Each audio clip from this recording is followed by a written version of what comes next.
A Escuta e a Fala em Psicoterapia, uma proposta fenomenológico-existencial, é um livro muito importante de inspiração, então, né, na fenomenologia existencial, um livro importantíssimo para transposição para a prática clínica, um livro da Ana Maria Feijó, e a gente escolheu essa leitura para fazer agora no mês de maio aqui no canal do nosso gabinete. Pedir para você deixar um like, assim, esse vídeo é impulsionado para mais pessoas, o YouTube entende que ele é importante, direciona para mais pessoas, né? E eu queria, na verdade, abrir falando de um outro livro da Ana, que é um livro Psicoterapia e Existência, né? Em algumas conversas, em aulas, na verdade, eu tive a oportunidade de ouvir a Ana dizer que ela meio que até prefere esse outro livro, porque ela acho que tá mais recente, né, assim, nessa gestação e nesse fazer da clínica, nessa lida com a clínica, né? Esse livro é até mais maduro, se a gente pensa, do que esse aqui. Ela vai dizer disso, ela disse em alguns momentos, né?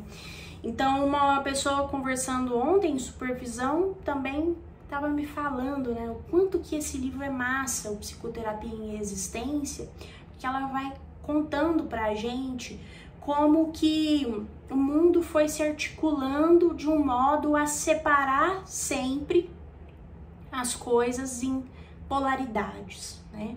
Então eu peguei ali meus bichinhos, olha só que fofura, gente, esses bichinhos aqui, tem base, eu não sei se a Bruna vai fazer a capa do vídeo com esses bichinhos, mas eu acho eles demais. Então, se a gente pegar um bichinho desse, né, representando, olha só, o bichinho, na verdade, representando o homem, né, a humanidade.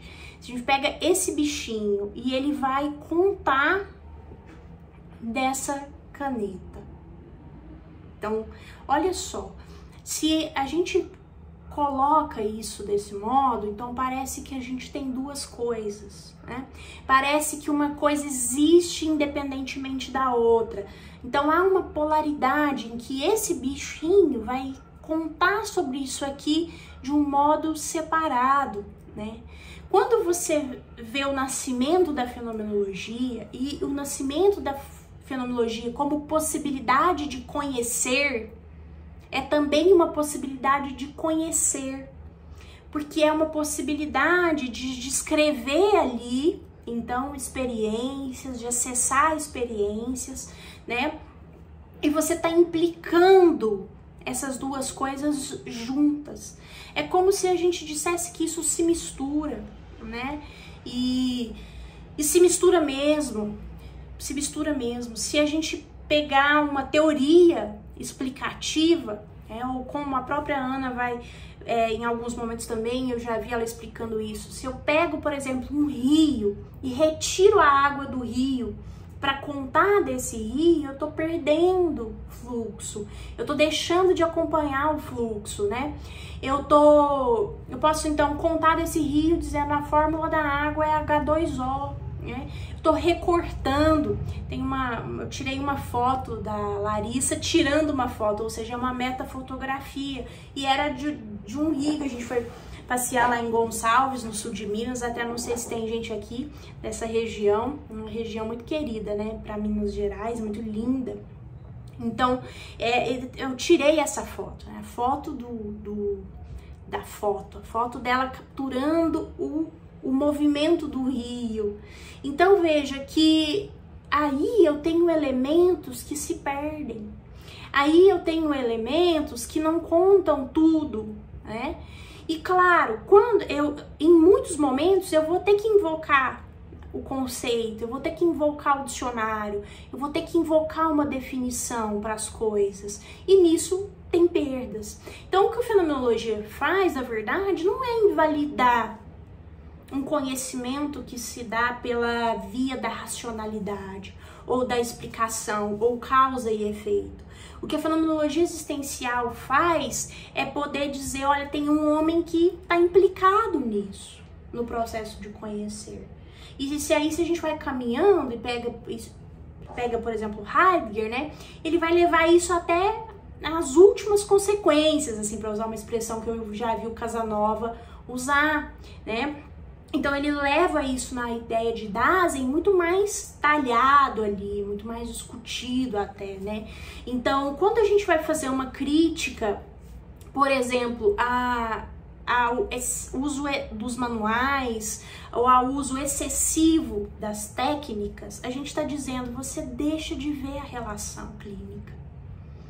E você começa a apostar em um terapeuta que posiciona, que decide, que sabe mais, né? Você começa a apostar num terapeuta que tem caminhos para apontar. Agora, pegando aí, né, fazendo até a minha uma ponte com a perspectiva humanista, se você pega a postura clínica e se você pega, por exemplo, o que o Rogers disse, né, a terapia como uma conversa de ajuda. Obviamente, esse terapeuta, ele tá tentando abrir espaços, ele tá junto, ele tá vendo junto. Então, não é um ver que se antecipa propriamente, né, mas é um ver que a gente tenta ver junto, para poder abrir ali possibilidades, né, para poder esse paciente experimentar mais vitalidade e possibilidades.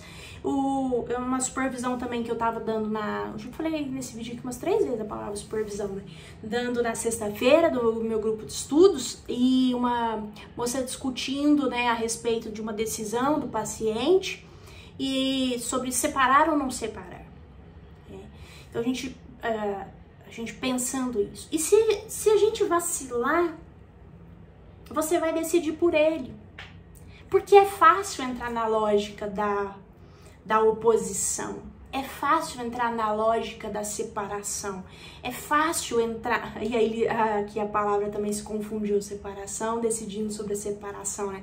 É fácil a gente entrar nessa lógica de... que fim dar para esse casamento, ou como elaborar o fim de um casamento, ou se separa ou não separa, se continua ou não continua no casamento, né? E com isso, eu quero te dizer que o que foi a minha sugestão ali em supervisão? Vamos dar um passo atrás, vamos pensar como essa pessoa se relaciona de modo geral. Então, tentar abrir outras possibilidades de conversa, não é escapulindo do assunto ou fugindo da decisão ou dessa escolha, mas para a gente olhar para elementos desse ser si mesmo, né? Desse elementos do se fazer, desse projeto existencial, dessa vida. Como é que ela se relaciona com outros aspectos? O que esses outros aspectos contam sobre o casamento dela, ou sobre o modo como ela desenvolveu essa relação, né? E aí a gente discutiu a respeito também como é que se lida com o fim, como é que se lida com as coisas que chegam ao fim, e aí ao fim e aos recomeços, né? Então olha como abrem, olha como são abertas possibilidades de conversa e de reflexão, né?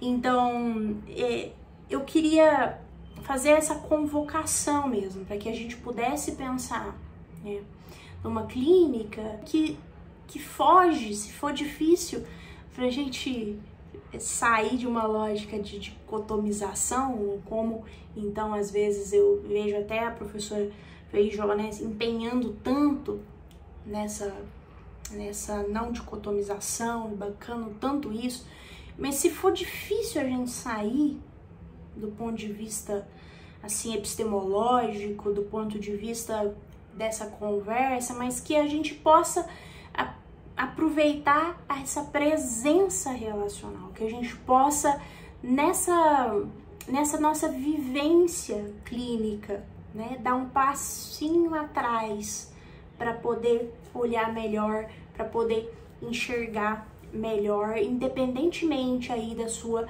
abordagem, das suas preferências, né, daquilo que para você é importante, do sentido que faz o mundo, né? Só entre aspas, cuida de não estar muito assim, porque se você faz isso, você deixa de ver a amplitude da coisa e você restringe. Então, acho que vale a pena discutir com o seu paciente sobre esses passos também atrás, né? Não perseguir tanto, às vezes, aquela escolha, aquela decisão ali, para poder a gente abrir essa conversa e ver o que surge e o que aparece, né? Acho que esse vídeo ficou meio esquiso aqui, mas é um vídeo até que tô gravando depois de perceber, assim, de tomar um certo susto, e nem sei se ao mesmo tempo é susto, mas um desconforto, né, com a morte da Rita Lee. Gravando aqui dia 9 de maio, a gente recebeu a notícia do falecimento dela, a mídia publicou agora, no final da manhã, então esse desconforto, esse gosto ruim na boca, né, e de invocar, que a gente possa invocar vitalidade para as nossas práticas clínicas e reverência.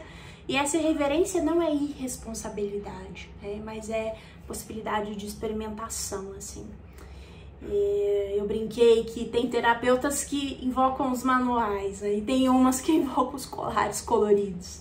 Mas acho que agora eu quero brincar com isso, de brincar, mas levando a seriedade, invocar a vitalidade da Rita Lee para a nossa prática clínica. Acho que ela fala de arte, e a clínica, como diria a professora Feijó, é também arte. É técnica, mas é também arte. Espero que você tenha gostado. Um beijão em todo mundo. A gente se vê no próximo vídeo. Tchau, tchau. Satisfação pelo clique. Fake, a vontade, critique. Não é tão só corrente. Tamo aguardando o convite.